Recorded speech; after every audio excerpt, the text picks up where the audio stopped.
সালাতু ওয়াস সালামের সন্তান একসাথে দুটো হতো। আদম আলাইহিস সালাতু ওয়াস সালাম এবং হাওয়া আলাইহিস সালাতু ওয়াস সালামের কাছ থেকে একসাথে দুটো সন্তান জন্ম নিত, একটা ছেলে একটা মেয়ে, একটা ছেলে সন্তান একটা কন্যা সন্তান, এভাবে জন্ম নিত। তো ওদের যে এভাবে জন্ম নিত, ওদের বিবাহটা কিভাবে হবে?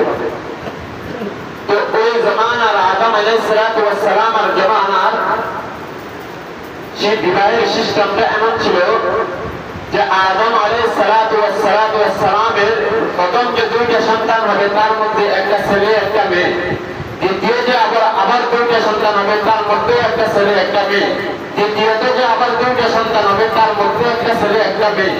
এইভাবে আদম আলাইহিস সালাতু ওয়াস সালামের সন্তান হয়েছে দুইটা, একটা ছেলে একটা মেয়ে। তো ওদের বিবাহের সিদ্ধান্ত এমন ভাই বোনের মধ্যে যেমন প্রথম যে দুইটা হয়েছে ছেলে আর সন্তান, ওখান থেকে ছেলে, দ্বিতীয় যে দুইটা হয়েছে ওখান থেকে মেয়ে, ওই মেয়ের সাথে বিবাহ হবে। এইভাবে দ্বিতীয় যে ছেলে হয়েছে, দ্বিতীয়বার যে ছেলে হয়েছে ওই ছেলের সাথে তৃতীয়বার যে মেয়ে হয়েছে ওই মেয়ের সাথে বিবাহ হবে। এইভাবে এদের বিবাহের সিদ্ধান্ত ছিল। তো আমরা অনেকে অবগত আছি, জানি যে আদম আলাইহিস সালাতু ওয়াস সালামের যুগের যে কুরবানিটা হয়েছে এটা হাবিল এবং কাবিলকে নিয়ে হয়েছে। আদম আলাইহিস সালাতু ওয়াস সালামের সন্তান হাবিল এবং কাবিল আদম আলাইহিস সালাতু ওয়াস সালামের কন্যা সন্তান আকলিমাকে বিবাহ করা নিয়ে হয়েছে। তবে যে রীতিনীতি ছিল আদম আলাইহিস সালাতু ওয়াস সালামের জামানার, ওই রীতিনীতি অনুযায়ী আকলিমার সন্তান ছিল আকলিমার পরে হাবিলের ভাগে, কাবিলের ভাগে পড়ে না। আকলিমার হকদার ছিল হাবিল কিন্তু কাবিল না। তবে আকলিমা অনেক সৌন্দর্য ছিল, অনেক সুন্দরী রূপবতী গুণবতী পেয়েছিল। কাবিল এটা সহ্য করতে পারতেছে না, এই সুন্দরী আকলিমাকে হাবিল বিবাহ করবে। কাবিল বলে কাবিল বিবাহ করবে, হাবিল বলে হাবিল বিবাহ করবে, কিন্তু রীতিনীতি অনুযায়ী ভাই এটা হাবিলের ভাগে। আকলিমাকে বিবাহ করার একমাত্র অধিকার হাবিলের, কিন্তু হাবিলের যে বিবাহ করবে এটা কাবিল মানতে পারতেছে না। কাবিল বলে কাবিল করবে, হাবিল বলে হাবিল করবে, এই নিয়ে অনেক দ্বন্দ্ব। শেষ পর্যন্ত একটা ফয়সালা আসলো। আল্লাহ তাআলা কোরআনের মধ্যে বলে দিয়েছেন, আদম আলাইহিস সালাতু ওয়াস সালামকে বলে দিয়েছেন, আপনি আপনার দুই সন্তান হাবিল এবং কাবিলকে বলে দেন যে ওরা যেন দুইটা কুরবানি করে। হাবিলের জন্য একটা কুরবানি করে, কাবিলের জন্য একটা কুরবানি করে। এই দুইজনের মধ্যে থেকে যার কুরবানি আল্লাহ তাআলার দরবারে কবুল হবে তাকে সেই ব্যক্তি আকলিমাকে বিবাহ করবে। তারপর ওই যুগের যে কুরবানি কবুল হবে ওটা বুঝা যায় কিভাবে? মানে যে ব্যক্তি, এটা বলতেছি আপনাদেরকে, হাবিল আবার পশু শাস্ত্র, পশু এগুলা খামার ইত্যাদি এগুলা করতেছে। বর্তমানে অনেকে খামার করে না, এইভাবে হাবিল পশু চাষ করতো, পশুদের খেদমত করতো, পশু পালতো। তো হাবিল তার এই খামার থেকে, তার পশুদের থেকে সবচাইতে সৌন্দর্য, সবচাইতে দামি যে পশুটি, এই পশুটি কোরবানি করলো। কাবিল সেই খেতে কাজ করতো, ফসল করতো, ক্ষেত করতো। তো তার এই ফসল থেকে কিছু ফসল নিয়ে সে কোরবানি করলো। কিভাবে করলো? হাবিলের এই দামি সৌন্দর্য, দামি এই পশুটাকে নিয়ে একটা পাহাড়ের উপরে রেখে এসছে, আর কাবিল তার ফসল থেকে কিছু ফসল নিয়ে একটা পাহাড়ের উপর রেখে এসেছে। 10 তারিখ জিলহজ মাসের 10 তারিখ সকালবেলায় দুইজন দুই পাহাড়ে, হাবিল তার পশু, কাবিল তার কিছু ফসল রেখে এসেছে। বিকালবেলায় আল্লাহ তাআলা আকাশ থেকে কিছু আগুনের লোড়া ফেলেছেন। ওই যুগের কুরবানি কবুল হওয়ার সিস্টেম ছিল, যার কুরবানির বস্তু, যার কুরবানির পশু আল্লাহ তাআলা আগুনের লোড়া দিয়ে জ্বালিয়ে দিবেন, তার কুরবানি কবুল হয়ে যাবে। তো আল্লাহ তাআলার কুদরতি ভাবে আল্লাহ তাআলা হাবিলের পশুটাকে আগুনের লোড়া দিয়ে একবারে জ্বালিয়ে দিয়েছেন। বিকালবেলা হাবিল কাবিল দুই দেখতে গেছে কার কুরবানি কবুল হয়েছে আর কার কুরবানি কবুল হয়নি, এটা দেখতে গিয়েছেন। যাই থেকে হাবিলের কুরবানি আল্লাহ তাআলার দরবারে কবুল, কাবিলের কুরবানি কবুল হয়নি। কাবিলের তো মাথা আরো গরম হয়ে গেছে, কি এমনি তো হাবিলের অধিকার আকলিমাকে বিবাহ করার, বাবা আদম আলাইহিস সালাতু ওয়াস সালাম রাজি হাবিলকে আকলিমাকে হাবিলের কাছে বিবাহ দিবেন। কাবিল তো কোনো অধিকার না, তারপর একটু জোর দিয়ে চাইছে, চেষ্টা করতেছে, পারতেছে না, কুরবানি সুরত বের করতেছে, তাও জয় হয় না। এখানেও যে ঠকে গিয়েছে, কুরবানি কবুল হয় নাই। তো হাবিল তো আরো, কাবিল তো আরো মেজাজ গরম, খেপে গিয়েছে হাবিলের উপর। হাবিলকে বলতেছে, এখন আমার একটাই রাস্তা খোলা, তোমাকে আমি হত্যা করে ফেলবো, তাহলে আকলিমাকে আমি বিবাহ করতে ফেলবো। কারণ এমনি তো হাবিলের বাগে রীতিনীতি অনুযায়ী হাবিল একমাত্র আকলিমাকে বিবাহ করার অধিকার। আবার বাবা আদম রাজি আরো আল্লাহ তাআলার পক্ষ থেকে কুরবানিও কবুল, কে ঠেকাবে এবার? তো হাবিল বলে, আমি যদি কাবিল বলে আমি যদি আকলিমাকে বিবাহ করতে হয়, তাহলে হাবিলকে যদি হত্যা করে ফেলে, তাহলে বিবাহ করতে পারবো আমি। তো এই কথা নিয়ে, এই ব্যবস্থায়, যে তারকেলে নিয়ে কাবিল হাবিলকে হত্যা করে ফেলেছে। বিস্তারিত অনেক লম্বা ইতিহাস আছে, আমি আপনাদেরকে সংক্ষিপ্তে বুঝাইতেছি। কাবিল হাবিলকে হত্যা করে ফেলেছে কারণ আকলিমাকে বিবাহ করবে। এই যে হত্যা, পৃথিবীতে সর্বপ্রথম হত্যা শুরু হয়েছে কাবিলের এখান থেকে। কাবিল হাবিলকে হত্যা করেছে। রাসূলুল্লাহ সাল্লাল্লাহু আলাইহি ওয়াসাল্লাম বলেছেন, কিয়ামত পর্যন্ত যতজন ব্যক্তি এক ব্যক্তি অপর ব্যক্তিকে হত্যা করবে, তার কিছু কিছু গুনার বাদ কাবিলের আমলনামায় যাবে। এবারে বুঝে দেখেন একজনকে হত্যা করা কত বড় জঘন্যতম অপরাধ। এবং কি কাবিল হাবিলকে হিংসা করতেন। রাসূল বলেছেন, যে ব্যক্তি কিয়ামত পর্যন্ত হিংসা করবেন, তার হিংসার কিছুটা গুনাহ কাবিলের আমলনামায় যোগ হবে। ইসলামে দুনিয়াতে সর্বপ্রথম হিংসা এবং বিরোধিতা, হত্যা, এটা কাবিল থেকে শুরু হয়েছে। তো কাবিল হাবিলকে হত্যা করে ফেলেছেন। এখান থেকে কুরবানির একটা সূত্র পাওয়া যায়। আকলিমাকে বিবাহ করার জন্য হাবিল কাবিলের মধ্যে দ্বন্দ্ব, তো আল্লাহ তাআলা কুরবানি করতে বলেছেন, যার কুরবানি কবুল হবে তাকে আকলিমাকে তার কাছে বিবাহ দিবেন। তো হাবিল এমনি হত্যার, বাবা আদম হাবিলের উপর রাজি, আল্লাহ তাআলা রাজি, হাবিলের কুরবানিও কবুল। তো হাবিল হত্যার আকলিমাকে হাবিল বিবাহ করবেন। কাবিল পায় না, কাবিল কুরবানি কবুল হয় না। বাবা আদম কাবিলের উপর রাজি নেই, আল্লাহ তাআলা রাজি নেই। তো কাবিল হাবিলকে হত্যা করে ফেলেছেন। এখান থেকে কুরবানির একটা সূত্র আদম আলাইহিস সালাতু ওয়াস সালামের জামানায়। এরপরে প্রত্যেকটা পয়গম্বরের যুগে এইভাবে কুরবানি হয়েছে, কিন্তু এক একটা পয়গম্বরের এক একটা সিস্টেম ছিল। তারপর আরেকটা প্রসিদ্ধ ইতিহাস আছে যে কুরবানি কোথায় থেকে আসছে, যেটা ইব্রাহিম আলাইহিস সালাতু ওয়াস সালাম ইসমাঈল আলাইহিস সালাতু ওয়াস সালামকে কুরবানি করছে, এমন একটা ইতিহাস আছে না? আপনারা এই ইতিহাসটা অনেকেই জানেন। তো আমি আপনাদেরকে সংক্ষিপ্তভাবে আরেকবার স্মরণ করাই দিতেছি। ইব্রাহিম আলাইহিস সালাতু ওয়াস সালামের বয়স ৮৬ বছর হয়ে গেছে, কোনো সন্তান নাই। আল্লাহ তাআলার দরবারে সব সময় দোয়া করতেন, সব সময় রোজা জারি করতেন একটা সন্তানের জন্য। আল্লাহ তাআলা অনেক বড় পরীক্ষা নিয়েছেন ইব্রাহিম আলাইহিস সালাতু ওয়াস সালামকে। হাজরা আলাইহিস সালাতু ওয়াস সালামকে বিবাহ করলেন, কিন্তু হাজরা আলাইহিস সালাতু ওয়াস সালামের ঘর থেকে ইব্রাহিম আলাইহিস সালাতু ওয়াস সালামের একটা সন্তানও হচ্ছে না। আল্লাহ তাআলার দরবারে অনেক রওনা জারি করার পরে, অনেক কান্নাকাটি করার পরে ইব্রাহিম আলাইহিস সালাতু ওয়াস সালামের ৮৬ বছর বয়সে হাজরা আলাইহিস সালাতু ওয়াস সালামের ঘরে একটা ছেলে সন্তান দিয়েছেন আল্লাহ তাআলা। ওই সন্তানের নাম হচ্ছে ইসমাঈল আলাইহিস সালাতু ওয়াস সালাম। ইব্রাহিম আলাইহিস সালাতু ওয়াস সালামের ৮৬ বছর বয়সে একটা সন্তান হয়েছে, সে সন্তানের নাম ইসমাঈল আলাইহিস সালাতু ওয়াস সালাম। লম্বা ইতিহাস আপনাদেরকে আমি সংক্ষেপে বলতেছি। আল্লাহ তাআলা ৮৬ বছর বয়সে ইব্রাহিম আলাইহিস সালাতু ওয়াস সালামকে একটা সন্তান দিয়েছেন, পুত্র সন্তান ইসমাঈল আলাইহিস সালাতু ওয়াস সালাম। এরপরে আল্লাহ তাআলা ইসমাঈল আলাইহিস সালাতু ওয়াস সালামকে বড় করেছেন, হাঁটতে পারে, খেলাধুলা করতে পারে, খেলতে পারে। ৪-৫ বছর বয়স এমন হয়েছে। এই সময় আল্লাহ তাআলা ইব্রাহিম আলাইহিস সালাতু ওয়াস সালাম থেকে আরো কি এমন পরীক্ষা নিতেছেন। খাবের মধ্যে, স্বপ্নের মধ্যে ইব্রাহিম আলাইহিস সালাতু ওয়াস সালামকে দেখাইতেছে, হে ইব্রাহিম, হে পয়গম্বর, আপনি আপনার সবচাইতে প্রিয় বস্তু যেটা, ওটা আপনার প্রিয় বস্তুটা কুরবানি করেন।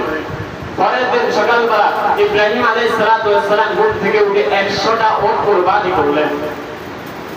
দ্বিতীয় দিন রাত্রে আল্লাহ তাআলা আবার স্বপ্ন দেখাইলেন, খাবের মধ্যে বললেন, হে পয়গম্বর, আপনি আপনার সবচাইতে প্রিয় বস্তু থেকে কুরবানি করেন। দ্বিতীয় দিন ইব্রাহিম আলাইহিস সালাতু ওয়াস সালাম ঘুম থেকে জাগ্রত হওয়ার পরে সকালবেলায় আবার 100টা উট কুরবানি করলেন। দ্বিতীয় রাত্রে ইব্রাহিম আলাইহিস সালাতু ওয়াস সালামকে আল্লাহ তাআলা আবার খাবের মধ্যে স্বপ্নে দেখাইলেন, বলে, হে পয়গম্বর, আপনি আপনার সবচাইতে প্রিয় বস্তু যেটা, ওই বস্তু থেকে কুরবানি করেন। তো আল্লাহ তাআলা কি ইঙ্গিত করছেন সবচাইতে প্রিয় বস্তু কি? 86 বছর বয়সে একটা ছেলে সন্তানের মালিক হয়েছে, তো সবচাইতে প্রিয় কে? ছেলে সন্তান। তাই 86 বছর বয়সে কোনো সন্তান হয় না। আল্লাহ তাআলা হাজার আলাইহিস সালাতু ওয়াস সালামের গর্ভে ইব্রাহিম আলাইহিস সালাতু ওয়াস সালামকে 86 বছর বয়সে একটা সন্তান দিয়েছেন। সবচাইতে প্রিয় বস্তু তো এটাই। ইব্রাহিম আলাইহিস সালাতু ওয়াস সালাম তো আল্লাহ তাআলা পয়গম্বর, বুঝতে আর দেরি হইল না, সবচাইতে প্রিয় বস্তু বলতে কি বুঝাইছেন? তার সন্তান ইসমাঈল আলাইহিস সালামকে আল্লাহ তাআলা চাইতেছেন। ইব্রাহিম আলাইহিস সালাম তার বিবি হাজরা আলাইহিস সালাম সাথে পরামর্শ করলেন, বললেন, হে বিবি হাজরা, আল্লাহ তাআলা আমাকে কুরবানি করতে বললেন, আমি প্রথম রাত্রিতে 100টা উট কুরবানি করলাম। দ্বিতীয় রাত্রিতে আল্লাহ তাআলা আবার আমার থেকে কুরবানি চেয়েছেন, আমি আবার 100টা উট কুরবানি করলাম। তৃতীয় রাত্রিতে আল্লাহ তাআলা আমার কাছ থেকে আবার আমার প্রিয় বস্তুটা চেয়েছেন। তো আমার প্রিয় বস্তু আমার ইসমাঈল, আমার কলিজার টুকরা, আমার প্রাণের সন্তান আমার ইসমাঈল, যেহেতু আমার সবচেয়ে আপন, আমার প্রিয় সন্তান, তাকে তো আল্লাহ তাআলা চাইতেছেন। হাজরা আলাইহিস সালাম থেকে হাজরা আলাইহিস সালামের সাথে পরামর্শ করতেছেন। হাজরা আলাইহিস সালাম সন্তান তো দরদ তো অবশ্যই থাকবে, দরদ নিয়ে বলতেছে, আল্লাহ তাআলা চাইতেছেন যে তাহলে আমার আর কিছু করার নাই, নিয়ে যান, তাকে কুরবানি করে দেন। ইব্রাহিম আলাইহিস সালাম বললেন হাজরা আলাইহিস সালামকে, তাহলে তাকে সুন্দর করে সাজিয়ে দেন। হাজরা আলাইহিস সালাম তার সন্তানকে সুন্দর করে গোসল দিয়ে, তাকে সুন্দর কাপড়ে উত্তম রূপে সাজে সজ্জিত করে বুকের মধ্যে নিয়ে চুমু খেয়ে তাকে শেষবারের মতন বিদায় দিয়ে ইব্রাহিম আলাইহিস সালামের সাথে বিদায় দিয়ে দিলেন। বাপ বেটা দুইজন ইব্রাহিম আলাইহিস সালাম এবং ইসমাঈল আলাইহিস সালাম গল্প করতে করতে কুরবানি করার জন্য কুরবানির স্থানে চলে যাইতেছেন। ওইখানে যাইতেছেন, ইব্রাহিম আলাইহিস সালামকে ইসমাঈল আলাইহিস সালাম প্রশ্ন করতেছেন, বাবা আমরা কোথায় যাচ্ছি? আমরা ইব্রাহিম আলাইহিস সালাম বলতেছেন, আমরা পাহাড়ে যাচ্ছি রাজ্য সংগ্রহ করতে। এই বলে নিয়ে গেলেন। এখনো ইসমাঈল আলাইহিস সালামকে কুরবানি কথা জানানো হয়নি। এর মধ্যে মিস্টার শয়তান একটা সুযোগ নিতেছে। নেক্সট সুরতে ধোঁকা আছে না, এইভাবে নেক্সট সুরতে ধোঁকা দেওয়ার জন্য হাজরা আলাইহিস সালামের কাছে যাইতেছেন, চাই বুঝাইতেছেন খুব সুন্দর করে, আরে বাবা কিভাবে সন্তানকে কি কুরবানি করে, বাবা কিভাবে সন্তানকে জবাই করে, আপনি মা হয়ে কিভাবে সন্তানকে এভাবে বিদায় দিতে পারলেন। নেক্সট সুরতে ধোঁকা, বুঝলেন তো? নেক্সট সুরতে ধোঁকা দিতেছেন। হাজরা আলাইহিস সালামের কাছে শয়তান জায়গা পায় নাই, তারাই দিয়েছেন। আল্লাহ তাআলা চাইছেন, আল্লাহ তাআলা পছন্দ, আমি বিদায় দিয়েছি। আল্লাহ তাআলা কুরবানি করতে চেয়েছেন, আল্লাহ তাআলা দরবারে চেয়েছেন, আমরা দিয়ে দিয়েছি। আল্লাহু আ'লাম, আল্লাহ যা ভালো রেখেছেন আমাদের জন্য। হাজরা আলাইহিস সালামের কাছে পারে নাই ধোঁকা দিতে হাজরা আলাইহিস সালামকে। তারপরে শয়তান পরামর্শ করে চলে গেলেন ইসমাঈল আলাইহিস সালামের কাছে। ইসমাঈল আলাইহিস সালামকে বলতেছেন, তুমি কি জানো কোথায় যাইতেছো তোমার বাবার সাথে? ইসমাঈল আলাইহিস সালাম প্রশ্ন করতেছে, কোথায় যাইতেছে? বলতেছে, তোমাকে তোমার বাবা জবাই করে দিবে, এজন্য নিয়ে যাইতেছে পাহাড়ে। শয়তান নেক্সট সুরতে ধোঁকা দিতেছে, বুঝাইতেছে বাবা কিভাবে সন্তানকে জবাই করতে পারে। ইসমাঈল আলাইহিস সালাম বলতেছে, বাবা কখনো সন্তানকে জবাই করতে পারে না, বাবা কখনো সন্তানকে হত্যা করতে পারে না, বাবা কখনো সন্তানকে কুরবানি করতে পারে না। শয়তান এবার নেক্সট সুরতে ধোঁকা দিতেছে, বলতেছে আল্লাহ তাআলার আদেশ। আল্লাহ তাআলা ইব্রাহিম আলাইহিস সালাম তোমার বাবাকে আদেশ করেছেন, এজন্য তোমার বাবা তোমাকে কুরবানি করবেন। ইসমাঈল আলাইহিস সালাম বলেন, আল্লাহ তাআলার যেহেতু আদেশ, তাহলে কিছুই করার নাই, আমি আল্লাহর জন্য কুরবানি হইতে আমার বাবার হাতে কুরবানি হতে প্রস্তুত। শয়তান এখানেও চাপ পায় নাই, জায়গা পায় নাই। শয়তান আবার পরামর্শ করে চলে গেলেন ইব্রাহিম আলাইহিস সালামের কাছে, তুমি এমন ফসান দেহের মালিক, তুমি এমন ফসান মনের মালিক, তুমি কিভাবে তোমার সন্তানকে কুরবানি করবে? শয়তান নেক্সট সুরতে ধোঁকা দিতেছে। ইব্রাহিম আলাইহিস সালামের কাছে শয়তান জায়গা পায় না। ইব্রাহিম আলাইহিস সালাম বিসমিল্লাহ আল্লাহু আকবার বলে 7টা কঙ্কর শয়তানকে নিক্ষেপ করে দাঁড়াই দিলেন। আজ ওই কঙ্করগুলা হাজী সাহেবরা মিলার শয়তানকে নিক্ষেপ করে, ওইখান থেকে এসেছে। শয়তানকে যে হাজী সাহেবরা কঙ্কর নিক্ষেপ করে, এই কঙ্কর নিক্ষেপ করার ওইখান থেকে এসেছে। শয়তান ব্যর্থ হয়ে চলে গেলেন। কিছুক্ষণ পর আবার ইব্রাহিম আলাইহিস সালামকে কাছে আসে, আবার বুঝাইতেছেন আপনি বাবা হয়ে কিভাবে সন্তানকে কুরবানি করবেন। তো ইব্রাহিম আলাইহিস সালাম আবার 7টা কঙ্কর নিক্ষেপ করে তাদেরকে তাড়াই দিলেন। এইভাবে 3বার। শয়তান শেষ পর্যন্ত ব্যর্থ হয়ে চলে গেলেন। এরপর ইব্রাহিম আলাইহিস সালাম তার পুত্র ইসমাঈল আলাইহিস সালামের সাথে পরামর্শ করতেছেন, আল্লাহ তাআলা আমাকে আদেশ করেছেন আমার প্রিয় বস্তু যেটা ওটা কুরবানি করতে। শয়তান আগে ইসমাঈল আলাইহিস সালামকে অবগত করে দিয়েছেন। তো এখানে ইঙ্গিতান বলার কারণে ইব্রাহিম আলাইহিস সালাম ইশারাতে বলার কারণে ইসমাঈল আলাইহিস সালাম বুঝতে আর দেরি হয়নি, বুঝে গিয়েছেন যে ওনাকে কুরবানি করতে হবে। ইসমাঈল আলাইহিস সালাম পয়গম্বরের ছেলে তো পয়গম্বরই হবে, কেমন হবে আপনার আমার মতন? পয়গম্বরের ছেলে পয়গম্বর ইসমাঈল আলাইহিস সালাম বলতেছেন, বাবাজান আল্লাহ তাআলা যেহেতু আমাকে চাইছেন কুরবানি করতে, তাহলে আর দেরি কেন? যত সম্ভব তাড়াতাড়ি করেন, যাতে শয়তান আমাদের মাঝে জায়গা নিতে না পারে, শয়তান যাতে আমাদেরকে ধোঁকা দিতে না পারে। পয়গম্বরের ছেলে পয়গম্বর। তো ইব্রাহিম আলাইহিস সালামকে ইসমাঈল আলাইহিস সালাম বলতেছেন, বাবা বেয়াদবি মাফ করবেন, কিছু আপনার কাছে আবদার রাখবো। বলে কেমন আবদার বলো? ইসমাঈল আলাইহিস সালাম বলেন, বাবা যেহেতু আপনি আমাকে আল্লাহর জন্য কুরবানি করবেন, হ্যাঁ আমাকে কুরবানি করেন, আপনি আমাকে কুরবানি করবেন, কিয়ামতের ময়দানে আমাকে সাবিরিনদের অর্থাৎ ধৈর্যশীলদের কাতারে পেয়ে যাবেন। তো ইসমাঈল আলাইহিস সালাম তার বাবা ইব্রাহিম আলাইহিস সালামকে বলতেছেন, আপনি আমাকে কুরবানি করার আগে ছুরিটা ভালোভাবে দাঁড়াই দিবেন, ছুরিটা ভালো করে দাঁড় করে নেবেন এবং আমার শক্ত রশি দিয়ে আমার হাত পা ভালো করে বেঁধে নেবেন, যাতে আপনি আমার জবাই করবেন, জবাইয়ের সময় যন্ত্রণায় যাতে আমি লাফাইলে যেন আপনার গায়ের সাথে আপনার শরীরের সাথে যেন আমার হাত পা যেন না লাগে, যাতে বেয়াদবি না হয়। কেমন সন্তান দেখেন, বলতেছেন ভালোভাবে আমার রশি দিয়ে আমার হাত পা বেঁধে দিবেন। তারপর বলতেছেন আপনি আমাকে জবাই করবেন, আমার মুখটা সোজা উপরের দিকে আসমানের দিকে রাখবেন না, আমার মুখটা মাটির দিকে রেখে আমাকে জবাই করবেন। কারণ আপনি যদি আপনার নজর যদি আমার চেহারার উপর পড়ে, আমার চেহারার নজর যদি আপনার চেহারার উপর পড়ে, তাহলে আপনার মধ্যে আমার মধ্যে যেহেতু বাবা এবং ছেলের সম্পর্ক একটা মায়া লেগে যাবে, শয়তান এখানে কাজ করবে, আর তাহলে আপনি আল্লাহর জন্য আমাকে কুরবানি করতে পারবেন না। এজন্য আপনি আমার মাথাটাকে আমার চেহারাটাকে মাটির দিকে দিয়ে আমাকে উপর দিয়ে জবাই করবেন। দ্বিতীয়ত আরেকটা আবদার রাখছেন, রক্ত মিশ্রিত আমার শরীরে যে পোশাকগুলো আছে, এই পোশাকগুলো নিয়ে আমার মা অর্থাৎ আপনার বিবি হাজরা আলাইহিস সালামের কাছে দিয়ে আসবেন, যাতে আমার মা আমার এই পোশাকগুলো দেখে যাতে বুঝতে পারে আমাকে আল্লাহর জন্য কুরবানি করা হয়েছে। এই বলার পরে পরামর্শের পরে আর দেরি করেন নাই, এদিক দিয়ে জিবরাইল আলাইহিস সালাম এবং কি ফেরেশতারা খুব কান্নাকাটি করতেছে, হ্যাঁ ইব্রাহিম আলাইহিস সালাম তার সন্তান ইসমাঈল আলাইহিস সালামকে এখনো জবে দিয়ে দিবেন।